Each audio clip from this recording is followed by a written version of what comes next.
Hello, Priya. Hi, Naveen good sir. Evening sir. Good evening hi Ravindra hi sir. Good Ravinder. Evening. Hi Hi. Priya, कैसे हो आप? ठीक हूँ sir such a मैं। Such a pleasure to meet the Iron Man, our own Iron So sweet of you. Thank you yes so sir. much. And our big boss, Navneet Sukera.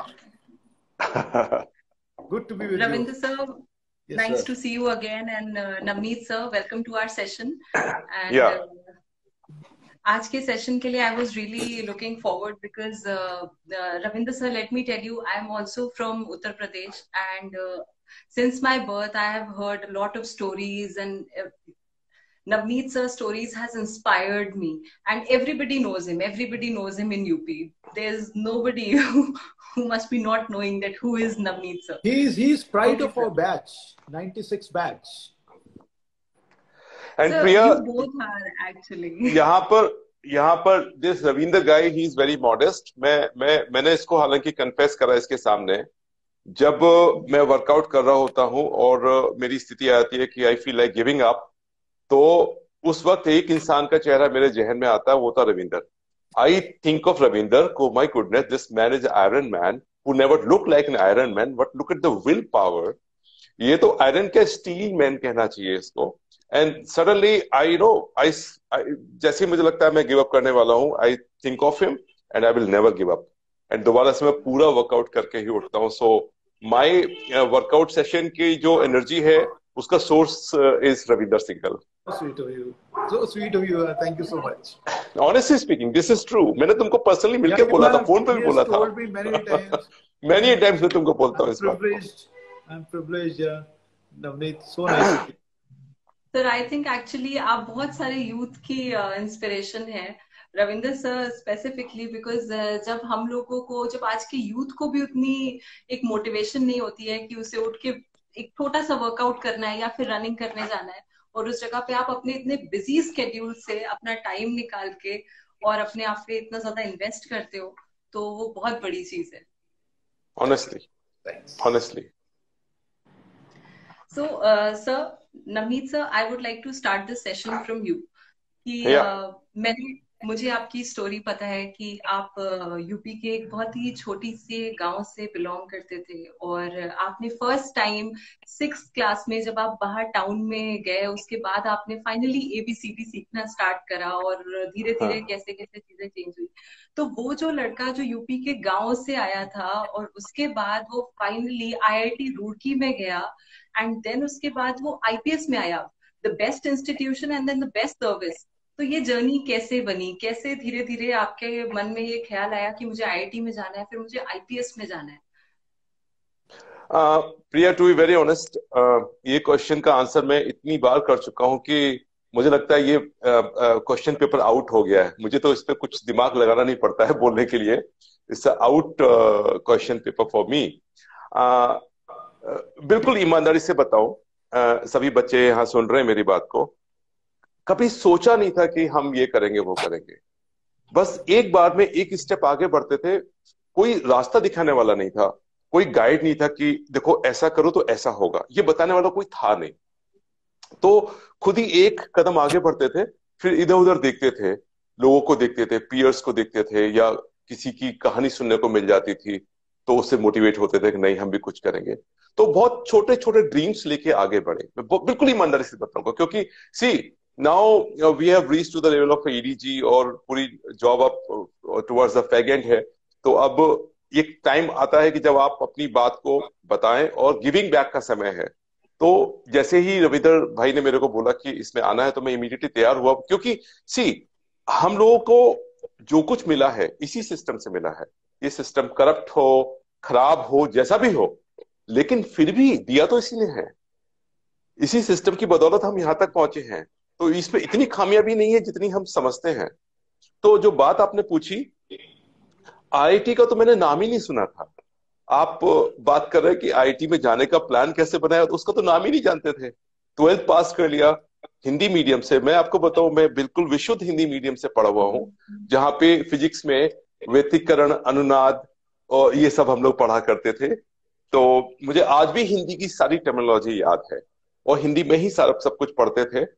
और book के पीछे IIT लिखा होता था।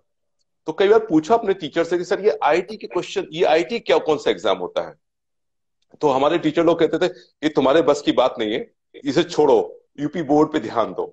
तो IIT के बारे में पता ही नहीं था कि आईआईटी होती क्या चीज है।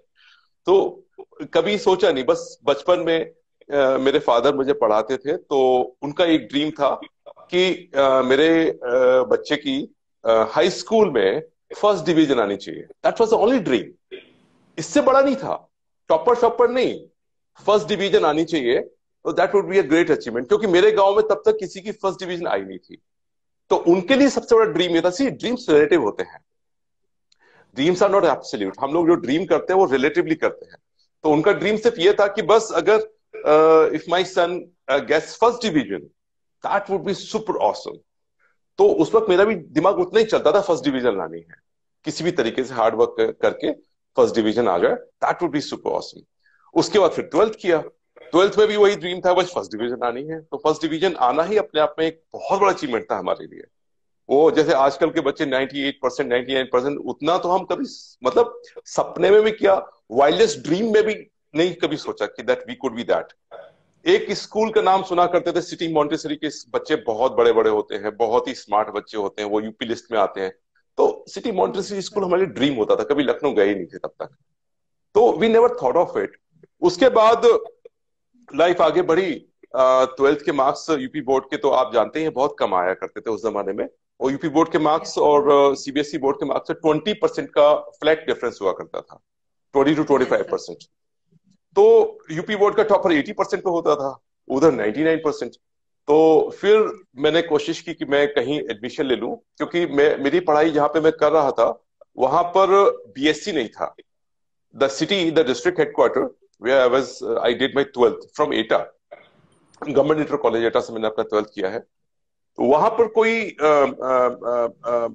बीएससी करने का ऑप्शन नहीं था।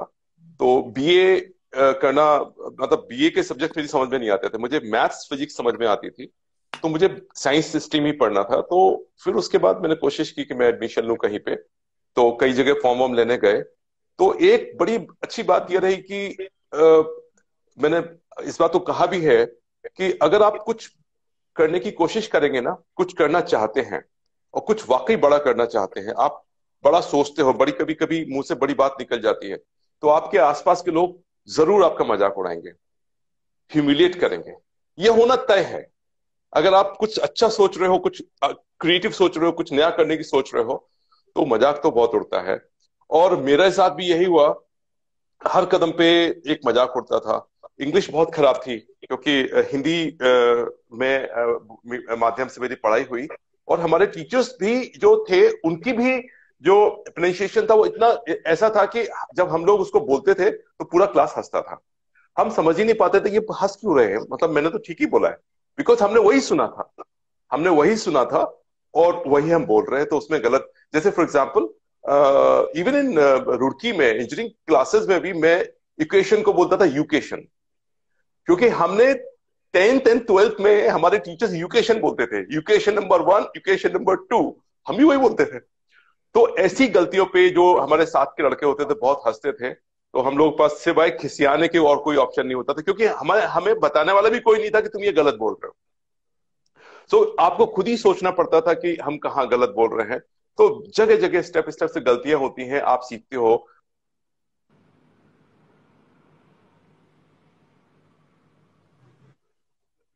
तो इसी क्रम में दिल्ली में मैंने कई कॉलेजेस में गया फॉर्म वगैरह लेने के लिए। तो वहां पे भी एक बड़ा जबरदस्त ह्यूमिलेशन हुआ जो मेरे दिल को अच्छे से छू गया, मतलब जैसे कहते हैं ना, हिला दिया। तो फॉर्म लेने गया तो एक कॉलेज में जनरली क्या फॉर्म देते हैं या मना कर देते हैं, but this time this clerk he came out of the box. वो जो विंडो थी उससे बाहर निकल कर आया। हुआ ये था कि मैं रात भर जर्नी करके पहुंचा था वहां पर आईएसबीटी से नॉर्थ कैंपस दिल्ली का पास में है। तो पहुंच गए वहां पे सुबह सुबह मुंह मुंह धोके ऐसे, तो दिल्ली में पढ़ना है। तो वो बाहर निकल के आ गया और बोलता है कि कहाँ से आए हो। तो मैंने पहले उसने 2-3 क्वेश्चन पूछे थे कि कहाँ से आए हो, मैंने कहा यूपी में। कहाँ से? यूपी में, एटा से। तो 2-3 क्वेश्चन पूछने का तो बेचारा बाहर ही आ गया। वो बोलता है, हाथ रख के बोलता है, सुनो कब आए? मैंने कहा सुबह सुबह आया हूँ। ऐसा करो, यहाँ से तुम, उसने मेरे को 2 रुपए की या 5 रुपए, मुझे अब याद नहीं है, का सिक्का दिया या नोट दिया कि जाओ वहां से सामने एक मुद्रिका उस जमाने में चला करती थी, बस उस पे बैठो, वापस आईएसपीटी चले जाओ, पिता का पैसा बर्बाद मत करो। तो उस वक्त इतना खराब लगा मुझे, इतना ह्यूमिलिएशन लगा कि ठीक है, एक पिछड़े इलाके से आए हैं, फॉर्म मांग रहे हैं आपसे, फॉर्म का पैसा भी दे रहे हैं, अगर देना है तो दे दो, नहीं देना तो इतनी बेइज्जती मत करो। लेकिन कई बार क्या होती है ना कि इन लोगों की जो बेइज्जती करते हैं यही आपका सबसे बड़ी स्ट्रेंथ बन जाती है। और मुझे अच्छे से याद है उस वक्त वहां से मैं निकला और पूरे रास्ते आईएसबीटी के रास्ते तक मेरी आंखों में से आंसू गिर रहे थे। तो अड़ोस पड़ोस के लोगों ने पूछा भी क्या हो गया, अब कुछ क्या बताऊं क्या हुआ। So that was the biggest humiliation that I faced, कि क्या करें। एंड देन तब तक क्या था, मेरे साथ के बहुत सारे बच्चे जो थे वो तैयारी व्यारी कर रहे थे। फिर फाइनली मैं आगरा पहुंचा, आगरा में बहुत सारे लोगों को मैंने तैयारी करते हुए देखा। तो वहां पे फिर तैयारी के दौरान मैंने सोचा कि यार ये काम मैं कर सकता हूँ।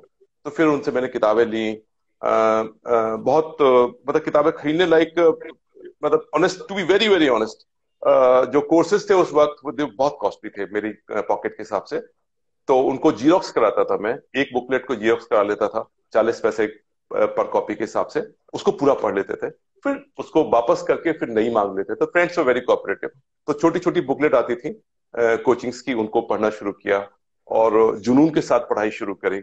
और मैंने महसूस किया, क्योंकि एक चीज है कि अगर जुनून हो ना, तो जो बात मैंने पहले भी कही थी, आपसे भी कही थी, कि टैलेंट कुछ नहीं होता, जुनून होता है तो टैलेंट चल के पीछे आता है। ये जितने आज बच्चे यहाँ देख रहे हैं, मैं आपको फिर से बता रहा हूं, कभी ये मत सोचिएगा, कभी इस बात को सोच लेके डिप्रेस मत होइए यार वो टैलेंटेड है। टैलेंट कोई नहीं होता, सारे बच्चे एक से पैदा होते हैं, सारे बच्चे पैदा होते ही रोना शुरू कर देते हैं, उनको उनके बिहेवियर में कोई फर्क नहीं होता है, सिर्फ उनकी ग्रूमिंग कैसी होती है उसमें फर्क होता है। तो वही चीज है, talent is basically the practice. आप कितनी प्रैक्टिस करते हो किसी काम को करने की, आप उतने ही हुनरमंद हो जाते हो। तो जर्नी की शुरुआत प्रिया ऐसी थी, आईटी वाईटी का हम लोग कुछ जानते वानते नहीं थे, बस लोग पत्थर मारते गए, हम उन पत्थरों को अपना माइलस्टोन बनाते गए। दैट इज हाउ वी आगे बढ़ते गए। So nice sir, so inspiring. तो सर आपको शुरू से पता था कि आपको इंडियन पुलिस सर्विसेज में जाना है, मतलब जब आप आईटी में आए और उसके बाद? अरे मैं आपको वही बता रहा हूँ, शुरू से तो व्हेन आई लुक बैक, तब से इतना ड्रीम होता था। सबसे पहला ड्रीम मैं ईमानदारी से बताता हूँ, हाई स्कूल में फर्स्ट डिवीजन आ जाए। सेकेंड ड्रीम, कहीं बीएससी में अच्छा एडमिशन मिल जाए, तो वो अच्छा जगह एडमिशन हो गया।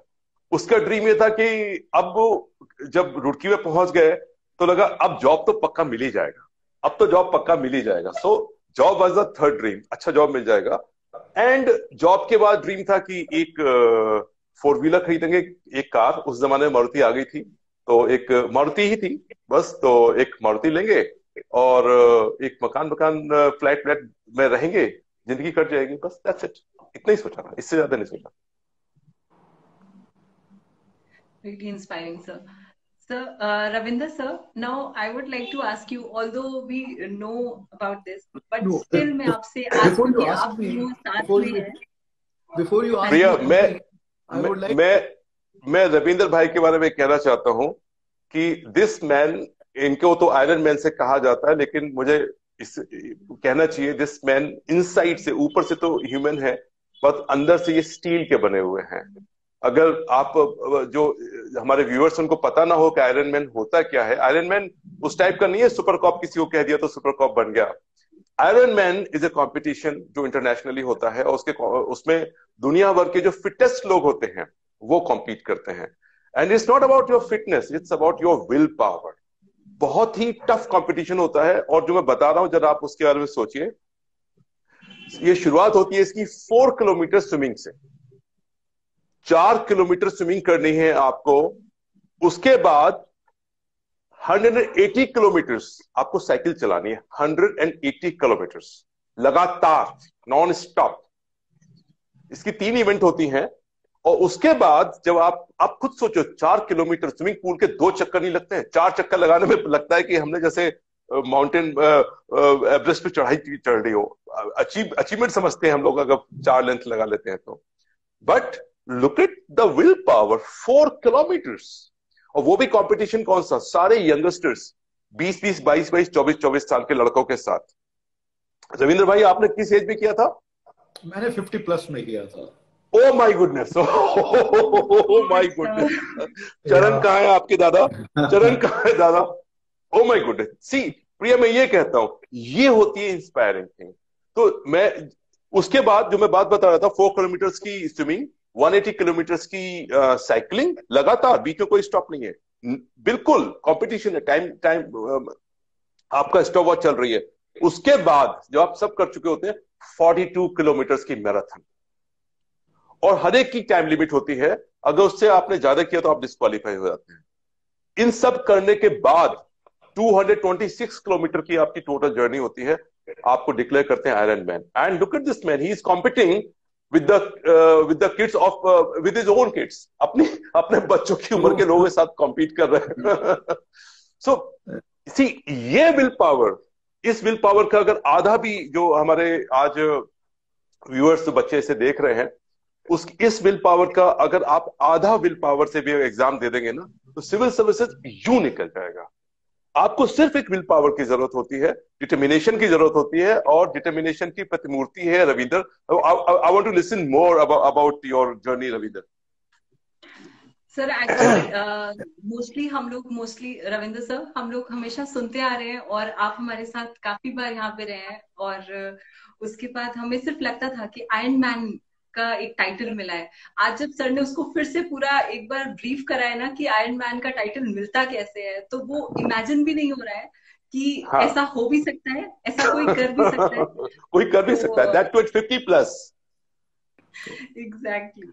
सर, आज आप एक बार फिर से बताइए कि एक बार मैं फिर से जानना चाहूंगी कि आप कैसे इंडियन पुलिस सर्विसेज की तरफ आए, कैसे मतलब ये जर्नी स्टार्ट हुई। We want to know again.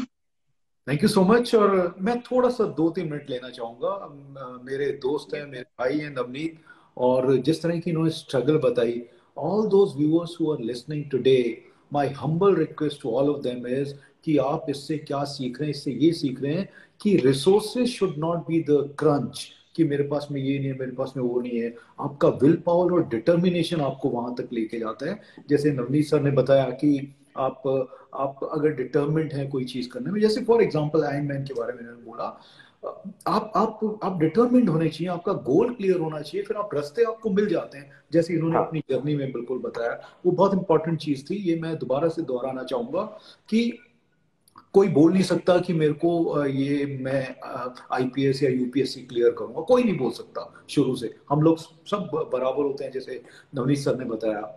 परंतु उसमें से कुछ लोग जो डिटर्मिन्ड होते हैं कि मुझे ये करना ही है, किसी भी हद तक जाके करना है, वो जुनून मेरे अंदर में है।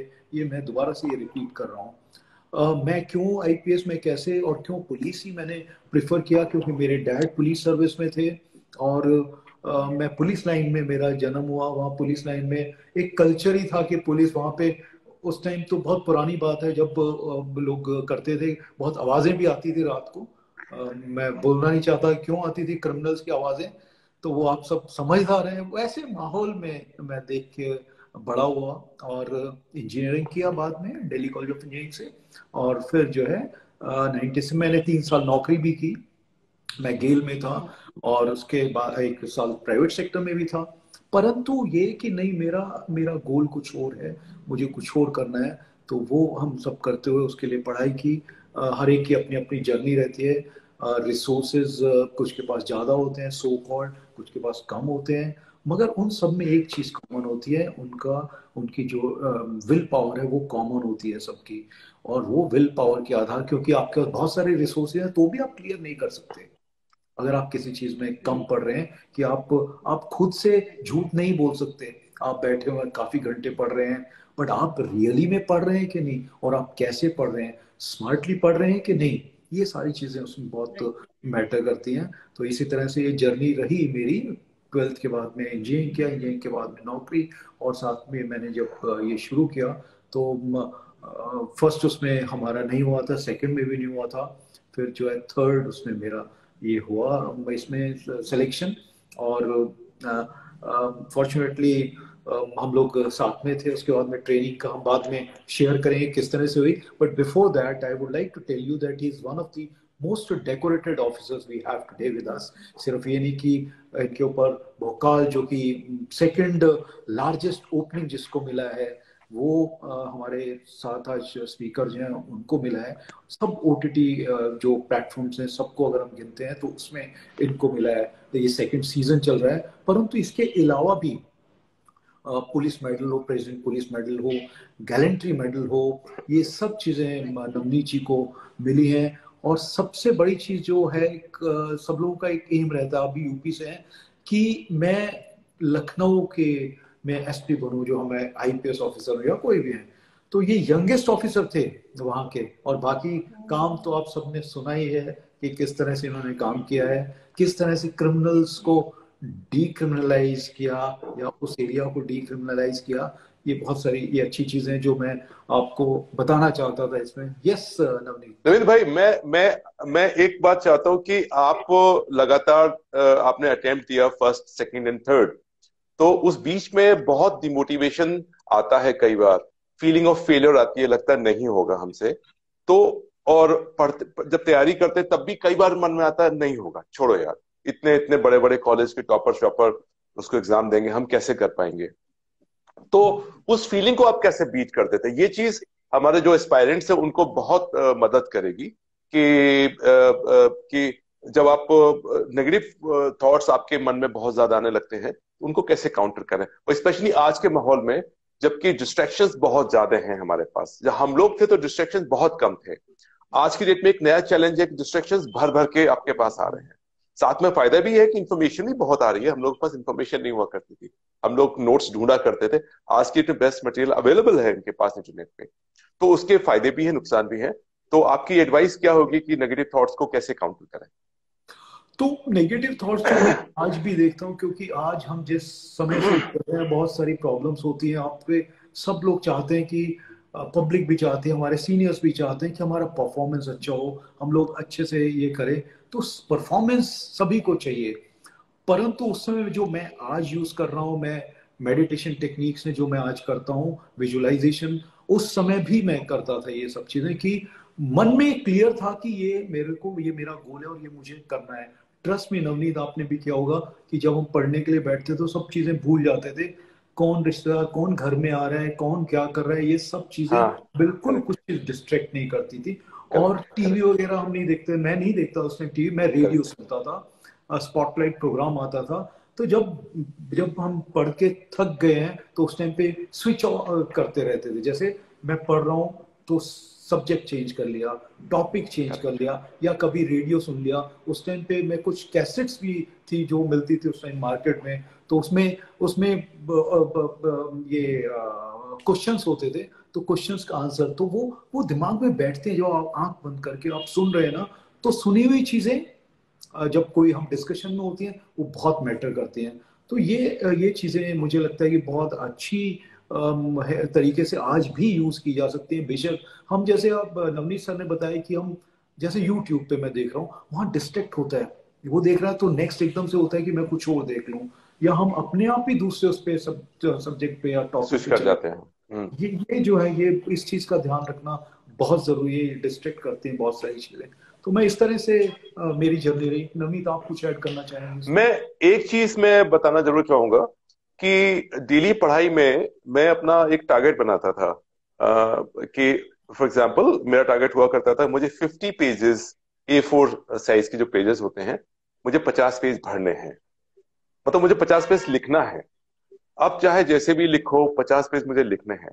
तो कई बार होता था कि 50 पेज नहीं हो पाते थे, तो 40 हो जाते थे या करीब 30 हो रह जाते थे। कभी कभी मूड आपका नहीं होता उतना, तो फिर मैं उसको ये नहीं सोचता था अब रह गए तो रह गए, अब इसको आगे नहीं करना है। तो जितना छूट जाता था, अगर कल का मेरा टारगेट 50 पेजेस का था और 40 रह गए, तो आज मैं 60 करके उसे पूरा करूंगा। That was my punishment. जो कल मेरे से छूटा उसको आज कंपेंसेट करना है, क्योंकि इसको आप आगे नहीं बढ़ा सकते। तो ये एक ट्रिक होती है जहां पे ये आपको मोटिवेटेड रखती है, और ये हर चीज में करती है। जैसे आजकल भी जब हम लोग फिटनेस रेजिमेंट पकड़ते हैं, मुझे 10 किलोमीटर दौड़ना है, अब एक दिन मान लो आप 8 ही दौड़ पाए, अगले दिन 12 दौड़ लीजिए, तो वो कॉम्पेंसेट करता है चीजों को, तो उससे आपका डिस्ट्रैक्शन नहीं होता है। और रविंद्र सर की बात से एक याद आया कि हमारे यहाँ उस जमाने में, हमारे यहाँ क्या सभी के यहाँ सिर्फ टेलीविजन हुआ करता था, और उसमें वीक में सिर्फ 2 दिन चित्रहार आया करता था, ओनली 2 डेज, बुधवार को शुक्रवार को, 8 o'clock से लेके 8:30 तक। याद होगा रविंद्र सर, आपको भी पुराने जमाने की याद है।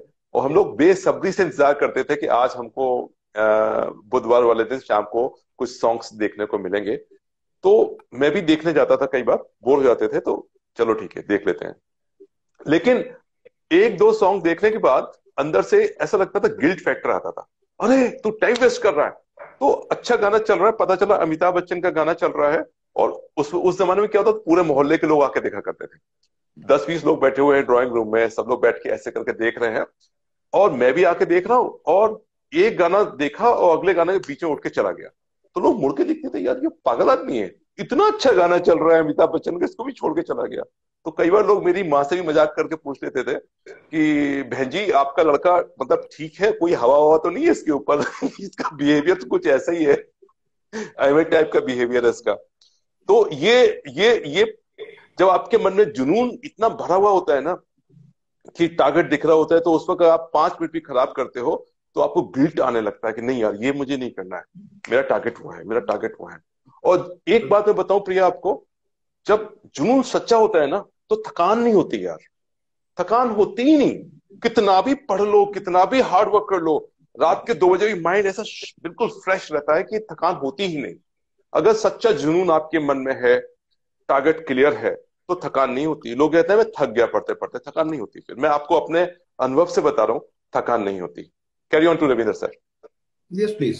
Priya, if you want to add something or ask Ravindra something. Sir, I just wanted to ask you something कि आप ऑलरेडी वर्क कर रहे थे, तो क्या आपने अपनी प्रिपरेशन को अपने वर्क के साथ करा था, या फिर आपने अपनी जॉब को स्पेसिफिकली मूव करा था for this preparation?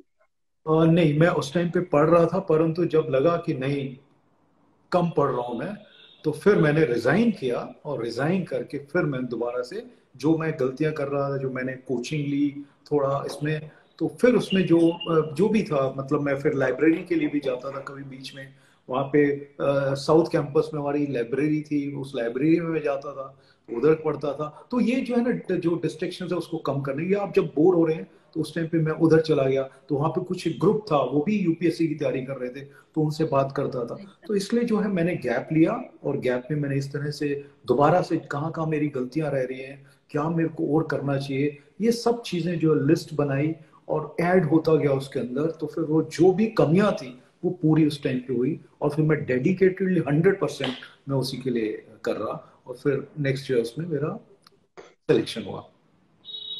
Okay, sure, sir. Sir, now I want to ask you, Ravinder sir, I want to ask you कि आप लोग सेम बैच से हैं, और काफी सारी यादें होंगी, काफी सारी मेमोरीज होंगी, और मैंने सुना है आप लोगों ने साथ में मिलके काफी सारे इवेंट्स भी ऑर्गेनाइज करे थे अपनी ट्रेनिंग के टाइम पे। तो उस टाइम पे जब आपकी फ्रेंडशिप थी, जब आप लोग साथ में आए, साथ में मिले, तो क्या उस टाइम से आपने सोचा था कि आज नवनीत सर सुपर कॉप की तरह बाहर आएंगे और आप आयरन मैन की तरह बाहर आएंगे? तब आपको क्या ऐसी कोई फीलिंग थी अंदर से कि आगे चल के ऐसा कुछ बड़ा होगा और हम किसी बड़ी जगह पहुंचेंगे? एक चीज तो क्लियर थी, क्योंकि एक दो एग्जांपल्स मैं आपको देना चाहूंगा। जब हम वहां पे रहते हैं एनपीए में, नेशनल पुलिस एकेडमी में, तो हमारे स्क्वाड्स होते हैं। तो हमारा जो स्क्वाड था, 5 नंबर स्क्वाड था। नवनीत आपका 4 था? फर्स्ट फर्स्ट फर्स्ट हाँ, स्क्वाड हाँ, 1। इनका इनका बहुत अच्छा स्क्वाड था, सब स्टॉलवर्ड थे उसमें, and they were the winner also. तो वहां पे एक स्क्वाड जो है दूसरे स्क्वाड से लड़ता है भिड़ता है कि हम ही जीतें। 3 गेम्स होती हैं, तो उसमें वो हमारी एक रहती है फाइट एक दूसरे से, तो उस तरह का, बट वो हेल्दी फाइट रहती है कि हम अपने आप को प्रूव करें कि we are the best. This is done in a subtle way, we don't know, we don't realize it, but our personality is shaped and oriented in that way, which is very very important. एक और मैं example देना चाहूंगा, जो आप बता रहे हैं कि मालूम था कि ऐसा होगा। ही इज डेयर डेविल, और हम दोनों ने, we were actually chosen to perform a rock climbing yes, event in the demo. night. In the night, and in the night, yes, on both. और वो था जो सबसे बड़ा जो वहाँ का हिल है उसके अंदर नेशनल पुलिस एकेडमी में, उसके ऊपर था। Ravindra sir, that was the most difficult rock. या this was the most difficult rock. और डिफिकल्ट रॉक जिसको ऑलमोस्ट 90% लोग कर नहीं पाते थे, जो नहीं कर पाते। और ये तो विदाउट सपोर्ट था कि आपको विदाउट सपोर्ट, कैराबाइनर या फिर नो रोप्स, कैराबाइनर, हाँ, ऐसा विदाउट नहीं। सपोर्ट। आप रात को गिरे तो गिरे। So this was very tough, trust me. और वो हमने किया। वो एक डेयर डेविल एक्ट था वो। हाँ। हम लोग जब मिलते हैं हम लोग बात करते हैं कि वो किस तरह से हमने किया था। तो ये We too crazy did it. हाँ, idiots. So Idiots. we did it. We enjoyed. You see, हम जब जो आज हम लोग ये बात भी कर रहे हैं, we are creating memories. और वो अगर ये memories जो है आज हम याद कर रहे हैं, आज हम लोग बात कर रहे हैं, उस टाइम की memories. So this kind of memories we create और वी एंजॉय इन फ्यूचर। तो जो व्यूअर्स हैं उनको मैं बोलना चाहूंगा कि क्रिएट द बेस्ट मेमोरीज। आप अगर ये पढ़ रहे हैं ना तो पढ़ते रहिए। जो आज हम आपको बता रहे हैं, आप इतनी आप में क्षमता रहनी चाहिए कि कल जब आप इस पोजीशन में आएंगे आप भी दूसरों को इंस्पायर करें। तो ऐसा उस तरह सोचने की कोशिश कीजिए। तो हम लोग जो एनपीएम है, बहुत सारी मेमोरीज। पढ़ने का अलग था। हम जब कई बार जाते थे तो इतना थक जाते थे, सुबह हम लोग 5 बजे हम उठते थे, पीटी करते थे। जब हम क्लास में जाते थे बहुत बारी नींद आ जाती थी, to be very frank. Navneet, I think you will agree. और सो जाते थे हम कई बारी। पूछा जाता क्या हुआ। तो इस तरह की बहुत सारी चीजें हैं जो हमने साथ साथ में किया ट्रेनिंग में। Navneet, if you want to add something. नहीं, ट्रेनिंग बहुत ही एक एक एक ऐसा एक्सपीरियंस होता है जहां पे आपकी पर्सनैलिटी निकलती है पहली बार, क्योंकि आप कॉलेज में होते हैं and they train you to become an officer. आपको पब्लिक को फेस करना है जाकर, आप गवर्नमेंट ऑफ इंडिया को रिप्रेजेंट करते हैं, स्टेट गवर्नमेंट को रिप्रेजेंट करते हैं। तो एक बहुत अपहिल टास्क होता है। और वो ट्रेनिंग इतने प्यार से होती है, इतनी रगड़ के होती है, उसको बड़े फनी फनी यादें बनती हैं। और जिंदगी है ही क्या, बस हम यादें समेटते जाएं, एक अच्छी अच्छी यादें बनाते जाएं, थोड़ी सी खुशियां बांटते चलें, थोड़ी सी स्माइल लोगों को देते चलें। और रविंद्र सर के साथ में ये कहूंगा, जो लोग आज सुन रहे हैं इसको, उनमें से आई विश कि बहुत सारे लोग सिविल सर्विसेज क्रैक करें और वो फिर हमें ईमेल करें या इंस्टा पे लिखें कि सर मैंने 4 दिया। I think that would B, जैसे कहते हैं, the happiest moment for us, कि यार वो लगता है कि चलो, तो हमें ये एहसास होगा कि आपकी उस सक्सेस में थोड़ा सा, आपके उस हवन में जो मेहनत का फल है, उसमें एक आहुति हमारी भी थी, छोटी सी, हमारा भी थोड़ा सा योगदान था। तो बहुत अच्छा लगेगा कि अगर हमें ये सुनने को मिलेगा। प्रिया, मैं आपको बताऊं, सिविल सर्विसेज में आने से पहले मैं अपनी लाइफ में कभी, मतलब 1-to-1 लाइवली, मैं कभी भी किसी आईएएस आईपीएस या किसी भी सिविल सर्वेंट से मैं नहीं मिला था। तो आईएएस आईपीएस तो जैसे हम बहुत छोटी जगह पे थे, एटा में, तो उनका घर बाहर से ही देख के खुश हो जाते थे कि एक इतना बड़ा घर था। तो मैं साइकिल से जाता था, तो एक ही रोड पे, कचहरी रोड है एटा के, अगर कुछ लोग जुड़े होंगे जानते हैं, तो उसमें दाहिनी तरफ डिस्ट्रिक्ट मजिस्ट्रेट का घर है और बाईं तरफ एसएसपी का घर है। तो वहीं से निकलते थे हम लोग, एक तरफ उनका घर, एक तरफ उनका घर, बस दूर से देख लेते थे इसके अंदर एसएसपी रहता है, इसके अंदर डीएम रहता है। लाइफ में कोई मौका नहीं मिला, इतनी अपॉर्चुनिटी नहीं थी कि हम एक बार इनसे मिल सके, इनसे पूछ सके कि सर आपने कैसे तैयारी की और आप क्या हमें टिप देंगे। वो गाइडेंस की बहुत ज्यादा कमी थी। लेकिन आज आप लोगों को कहूंगा कि आप लोग लकी हैं कि, और सबसे बड़ी बात है कि समय के साथ ये टेक्नोलॉजी है कि हम और आप आमने सामने बैठ के बात कर सकते हैं। वी कैन शेयर बहुत सारी बातें जो अदरवाइज नहीं हो पाती हैं, बहुत सारी चीजें सीखने को मिल जाती हैं।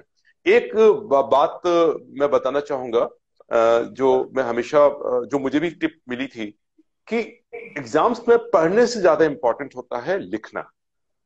आपको लिखना आना चाहिए। होता यह है कि बहुत से स्टूडेंट्स की दिक्कत ये होती है कि उनको इंफॉर्मेशन बहुत होती है, इतना पढ़ लेते हैं 2-3 साल में कि उनसे कहा जाए कि ये लिखो तो वो 2000 वर्ड्स लिख देंगे उसके ऊपर, लेकिन जो आंसर पूछा जा रहा है वो सिर्फ 400 वर्ड से पूछा जा रहा है। एंड सेकंड कॉमन मिस्टेक्स जो हमारे एस्पायरेंट्स करते हैं, क्वेश्चन को पढ़ते नहीं है ध्यान से। ये तो रियल लाइफ की बात है कि एक क्वेश्चन को सही से समझना बहुत इंपॉर्टेंट है then giving the right answer, because if you don't understand question rightly, you can not answer it rightly. तो मेरी छोटी सी एडवाइस ये है क्वेश्चन को बहुत ध्यान से पढ़ना है, 2-3 बार उसको पढ़ना है, एंड जिसे कहते हैं आत्मसात करना, इंटरनलाइज करना है उसको कि ये पूछना क्या चाहता है। कई बार वो पूछते हैं कि डिस्क्राइब, कई बार पूछते हैं एक्सप्लेन, ठीक है, कई बार कहते हैं राइट ए शॉर्ट नोट। जनरली हम समझते हैं तीनों का मतलब एक ही है। कई बार पूछते हैं कि गिव द क्रिटिकल इवैल्यूएशन, हम लोग एक ही सा आंसर दे देते हैं उसके ऊपर क्योंकि वो हमें हमारे अंदर भरा हुआ है, हम निकाल देते हैं। बट द रियलिटी इज कि सबके आंसर्स डिफरेंट होते हैं। मैं चाहूंगा रविंद्र सर इस पर थोड़ा सा और रोशनी डालें। बिल्कुल सही है। आप जिस तरह से बोल रहे हैं नवनीत सर कि क्या पूछा जा रहा है वो बहुत इंपॉर्टेंट है। और शुरू करने से पहले मैं थोड़ा सा करना चाहूंगा इसमें कि आपका क्या आपके क्या सब्जेक्ट्स हैं उसकी पूरी इंफॉर्मेशन लेना बहुत ज़रूरी है। आजकल प्रीवियस ईयर के पेपर्स अवेलेबल हैं, विद आंसर्स अवेलेबल हैं, तो आप उसको ज़रूर एक बार अच्छे से देख लीजिए कि क्या पूछा जा रहा है और क्या लिखा जा रहा है, और वो सब्जेक्ट में आपका इंटरेस्ट है कि नहीं। जैसे मैं इंजीनियर हूं परंतु मैंने सोशल साइंस सब्जेक्ट्स लिए, तो वो भी आपको होना चाहिए कि मैं इंजीनियरिंग सब्जेक्ट से लूंगा, उसका मेरे को फायदा होगा, वो मैं इंटरेस्टेड हूं भी कि नहीं। Correct. क्योंकि कई बार इलेक्ट्रिकल इंजीनियरिंग पढ़ते पढ़ते, जैसे मैं अपना एग्जांपल बता रहा हूँ, मुझे लगा कि नहीं यार, I want to do something else, I will take some other subject, तो ऐसे हमने चेंज किया उसको। तो आपका इंटरेस्ट है कि नहीं, आप उतने मार्क्स सिक्योर कर सकते हैं कि नहीं, ये चीजें, ये क्लैरिटी आपका होना बहुत जरूरी है। और क्या पूछा जा रहा है, ये बहुत इंपॉर्टेंट चीज बताइए सिकेरा सर ने, कि आपसे क्या पूछा जा रहा है उसको जरूर आप देख लीजिए। हाँ तो हाँ, आपका इंट्रोड्यूस कैसे कर रहे हैं आपके आंसर को, मेन बॉडी में क्या कर रहे हैं, और कंक्लूजन क्या है। कंक्लूजन क्या ये होगा। चीजें जो है होना बहुत जरूरी है। अगर आप ये नहीं हुआ तो आपको क्या है कि वो देखते हैं, कई बार कुछ एग्जामिनर्स होते हैं वो नीचे से शुरू करते हैं, आपका इसका क्या, इसमें समरी क्या है, तो वो समरी से फिर उनको पता चल जाता है हाँ ये आंसर इसने जो लिखा है ऐसा है।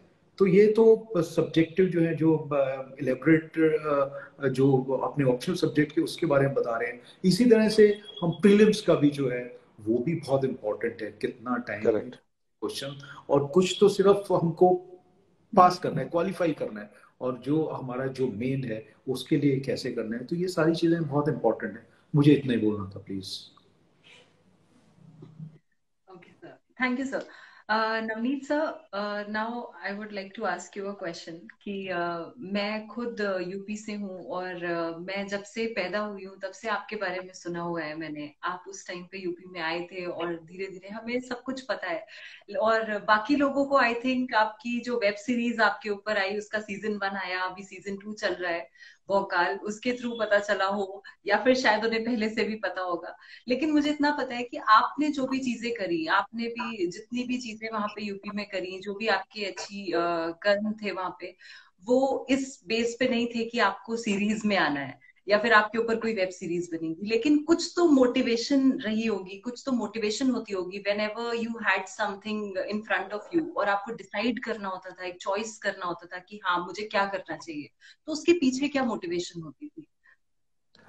प्रिया, मैंने बहुत ही सॉरी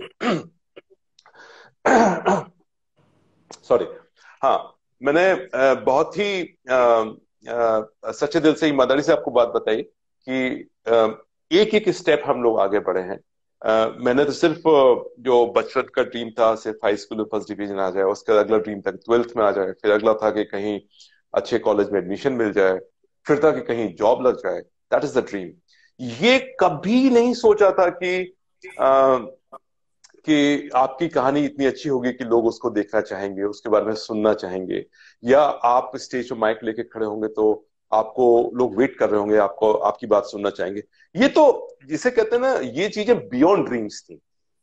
ये चीजें कभी, मतलब, I am very honest, I am very very honest, लेकिन कभी ये चीज जहन में आई नहीं कि ऐसा भी हो सकता है।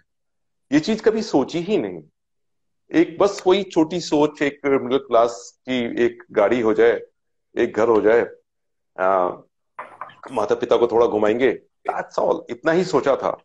लेकिन एक बात जो आपने बताई, इस सर्विसेज में आने का एक सबसे बड़ा फायदा ये होता है कि आपको करने का मौका बहुत मिलता है। एंड इन सर्विसेज में आने के बाद सबसे बड़ा नुकसान ये होता है कि इंसान के अंदर एरोगेंस आ जाती है। दोनों चीजें बता रहा हूं। एक तरफ आपको लगता है कि आप इतने सारे जो हमारे अनप्रिविलेज क्लासेस हैं, इतने सारे लोग हैं जिनके साथ अन्याय हो रहा है, ठीक है, अगर उस अन्याय को आप उनको न्याय यहीं पर दे दें, तुरंत ऑन स्पॉट उसको न्याय दे दें कि भाई ये छोटी सी बात है, इसको खत्म कर देते हैं, तो बड़ी नहीं होगी। अदरवाइज उस बेचारे गरीब को लड़ते लड़ते लड़ते लड़ते इतने सारे कोर्ट्स में लड़ना पड़ेगा कि उसकी जमीन तक बिक जाएगी, उसको बेचारा बेघर हो जाएगा। वो छोटी छोटी हेल्प अगर आप उसको ऑन स्पॉट ईमानदारी से, कुछ बड़ा काम नहीं करना है, मैं प्रिया आपको बताऊं, हम सिविल सर्वेंट्स को कोई बड़ा काम करने की जरूरत नहीं है, हमको सिर्फ सही काम करने की जरूरत है, कोई हीरोइक बनने की जरूरत नहीं है। सिंघम या सिम्बा बनने की भी जरूरत नहीं है, सिंपल सही काम कर दीजिए।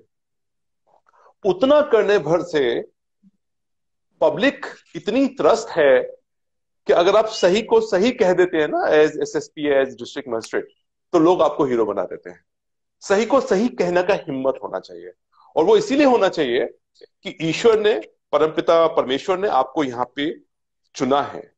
लाखों लड़के थे वहां पर, लाखों लड़के लड़कियां थे, उनमें से आप आए हैं। ऐसा नहीं है कि आप स्मार्ट थे इसीलिए आए, यू हैव बीन चूजन, तो it is your duty to give it back. तो मैं जब भी गरीब इंसान को देखता था, फटे नुचे कपड़े वाले को देखता था, तो अगर आप मुझे इजाजत दे तो एक छोटा सा अनुभव सुनाना चाहूंगा कि मैं अपने ऑफिस में जब लोग गांव के लोग आते थे, और तो गांव के लोग का आना और शहर के लोगों का आना में बड़ा फर्क होता है। शहर के लोग आएंगे, बड़ी कारों से आएंगे, और वो पहले फोन वोन करवा के आएंगे, साहब वो फलां साहब मिलने आ रहे हैं, ब्ला ब्ला, और वो दो चार लोगों को आएंगे साथ में, वो बड़ी चौड़ी बात करके कि भाई जलवा भौकाल दिखाने के लिए आते हैं। और गांव का जो आदमी आता है वो बेचारा डरा सहमा आएगा, बैठेगा। तो मुझे पता होता था, बिकॉज मैं गांव से बिलोंग करता हूं, कि बेचारा जो गांव से आया है, पहली बात यह है कि उसने 15 दिन सोचा होगा कि मुझे एसएसपी के पास जाना है, और उसके अंदर ये यकीन आया होगा, ये विश्वास अंदर से आया होगा कि मैं अगर एसएसपी के पास जाऊंगा तो मेरी बात सुनी जाएगी, मेरे साथ न्याय होगा। तो वो गांव से निकला होगा पैदल पैदल। सुबह उसकी माँ ने या पत्नी ने 2 रोटी को जो है कपड़े में एक आमिया के अचार में लपेट के, उसको कपड़े में लपेट के पॉलिथीन में डाल के दी होगी, क्योंकि उसका वही खाना होना है दिन में। वो लपेट के बेचारा आता है हमारे पास, फिर टेम्पो पकड़ा होगा, फिर बस पकड़ी होगी, फिर बस स्टैंड से या तो पैदल आया होगा या किसी टेम्पो पकड़ के आया होगा। उसकी जर्नी बड़ी मुश्किल होती है, बड़ी मुश्किल से पहुंच पाता है वो एसएसपी के यहाँ। तो मुझे पता था उसकी जर्नी मुश्किल है, क्योंकि मैं खुद पैदल पैदल अपने गांव जाता था। 6 किलोमीटर का डिस्टेंस था जहां से बस उतारती थी, तो 6 किलोमीटर पैदल हम लोग गांव जाया करते थे बचपन में। तो मुझे पता है कि वो एक डिफिकल्ट लाइफ है। तो एज ए सिविल सर्वेंट मैं हमेशा सबसे पहले जो गांव के लोग हैं उनसे बात करता कि दादा पहले आप अपनी बात बताओ, पहले आप अपनी बात बताओ। तो इससे क्या होता था, जो शहर के लोग हैं, मोटे ताजे खा कर जो गेंडे हो जाते हैं, वो बैठे वो चिढ़ जाते थे मेरे से कि हम तो इतनी बड़ी गाड़ी से आए हैं, हमको कोई पूछ ही नहीं रहा है, मतलब इतना जलवा दिखा रहे हैं फिर भी हमें कोई पूछ ही नहीं रहा, और ये तो पागल टाइप आदमी है, गांव के लोगों से बात किया जा रहा है, गांव से लोगों से बात किया जा रहा है। तो मेरा अपना मानना ये था, कई बार लोग गुस्सा भी हो जाते थे, उठ के चले जाते थे।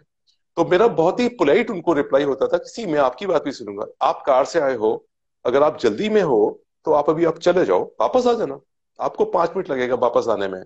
ये बेचारा 15 दिन में एक बार आया है, अगर ये वापस चला गया ना, ये दोबारा नहीं आएगा। तो ये एक बहुत छोटी सी बात है जिसको कि हमें ध्यान रखने की जरूरत है। तो जब आप ऐसे काम करते हैं तो बहुत यादें बनती हैं आपकी। तो एक जो बात मैंने आपसे कही थी, और वो यादें आपको मोटिवेट करती हैं और आगे बढ़ने के लिए। उनकी दुआएं जो होती है ना, ये बातें साइंटिफिकली तो मैं प्रूफ नहीं कर सकता, लेकिन कहीं ना कहीं मुझे लगता है कि हजारों लाखों लोगों को जिनकी हम लोगों ने मदद की है, किसी न किसी तरीके से, पूरी मदद ना हो पाई हो, आधी ही सही वो की है, उनकी दुआएं आपका मोटिवेशन लेवल बहुत बढ़ा के रखती हैं। आपको कहती नहीं, आपने अच्छा किया है तो आपके साथ भी अच्छा होगा, कीप मूविंग।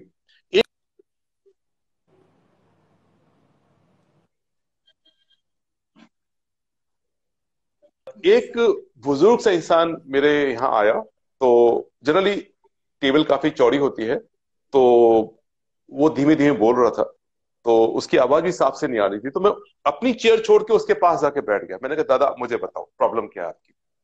तो उसने बताया कि बूढ़ा था, से अराउंड 65-70 के आसपास एज में, काफी एज थी।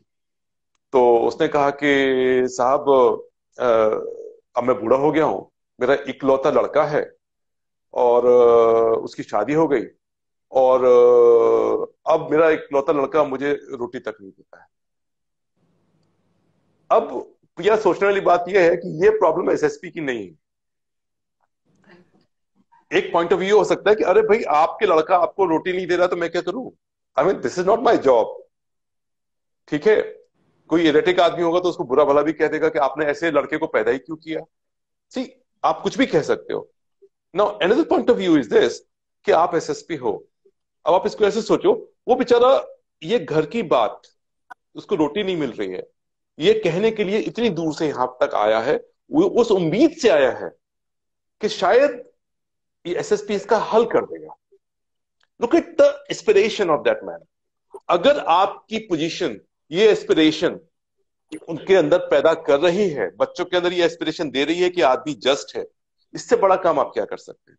तो हम सही काम करके ये एस्पिरेशन दे सकते हैं। तो मैंने उसकी बात सुनी, मैंने पूछा कि आपके लड़के के पास कोई मोबाइल नंबर वगैरह है। तो उसने अपना पर्चा वर्चा खोल खाल के, कागज के कहीं लिखा हुआ था, मोबाइल थे उस जमाने में, 2004 या 5 की बात है। तो मैंने उसको, लड़के को फोन पे डांटा, कस के डांटा। मतलब पीआरओ ने कहा एसएसपी नवनीत सिकरा बात करेंगे, तो उस वक्त थोड़ा नाम हुआ करता था, तो बेचारा वैसे ही डर गया। वो तो स्टेमर करने लगा, उसकी आवाज ही नहीं निकल रही थी। तो मैंने उसको अच्छे से हड़काया।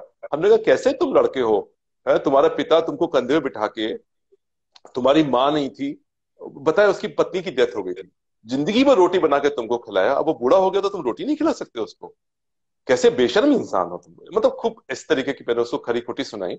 और मैंने कहा कि हर महीने मेरा पुलिस वाला तुम्हारे घर जाएगा, और एक भी तेरी शिकायत आ गई तो मैं तेरा बैंड बजाऊंगा। तो ये मैंने उसको बोल दिया। भूल जाते हैं इसके बाद, लेकिन वो बंदा हमारा हर महीने जाता रहा। फिर मेरा ट्रांसफर हुआ। जब मेरा ट्रांसफर हुआ मुजफ्फरनगर से, तो मैं वापस आ रहा था, तो ट्रेन, भीड़ थी बहुत ज्यादा, और एक बड़ा इमोशनल मोमेंट होता था, क्योंकि 1-1.5 साल वहां रहा, बहुत सारे लोग आए थे स्टेशन पर, मतलब स्टेशन भरा हुआ था, पूरा स्टेशन भरा हुआ था, जैम पैक।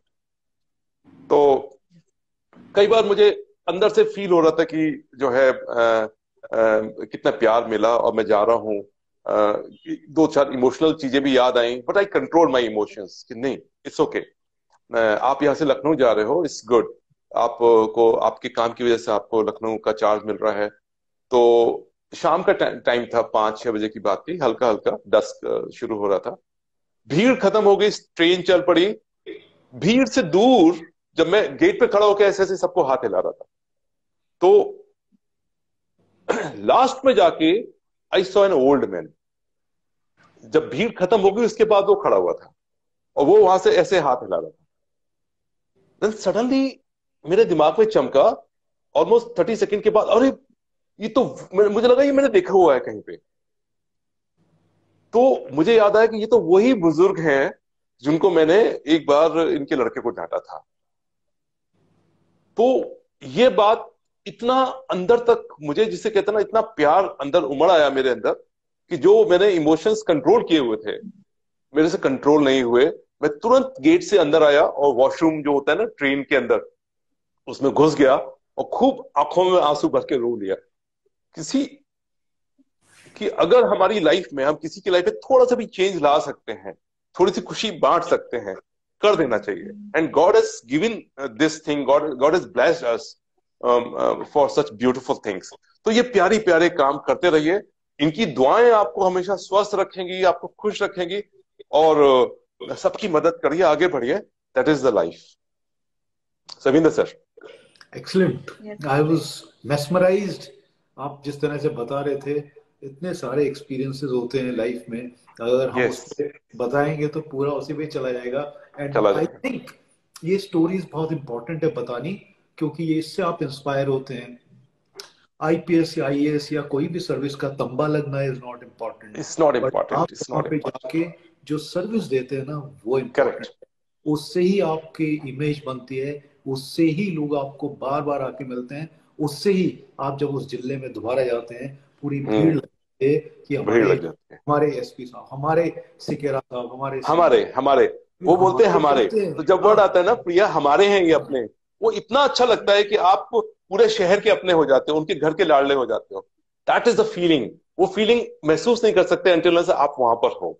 और ऐसी जो आप बता रहे हैं, जो रोना आता है बहुत बारी आता है जब आप किसी का बच्चा किडनैप हुआ है और या हाँ, उसको दे देते हैं उसका बच्चा, वापस देते और हो वो उसको, माँ ओहो, आपके पाँव में गिर जाती है। गिर जाती हमने है, कुछ करेक्ट। नहीं किया, हमने अपनी नौकरी करी है, वो सिर्फ वो इतना इससे खुश हो जाती है कि आपकी वजह से मेरा बच्चा मिला। हमने कुछ नहीं किया, मेरे स्टाफ ने सिर्फ मुझसे बातें की, उससे इंफॉर्मेशन जो मिली उसमें हमने कार्रवाई की, तुरंत कार्रवाई की, तुरंत बच्चे को रिकवर किया, करेक्ट। उसका बच्चा उसको दिया। ये मेरा काम था या हमारा काम है। परंतु हाँ, उसने पाँव जब पकड़ लिए लोगों के सामने, उससे बड़ा मतलब उफ, हम, बहुत बड़ा सर्टिफिकेट है वो। सही बात है। ये जो आप दैट्स अ बच्चों को सुन सर्टिफिकेट रहे ऑफ हो गॉड। ना, तो आप बिल्कुल, इसमें बहुत अच्छा मौका है इसमें काम करने का, इन सर्विसेज में। I think correct. We are specially chosen by God कि गॉड, आपके वी थ्रू आर ये, ब्लेस्ड।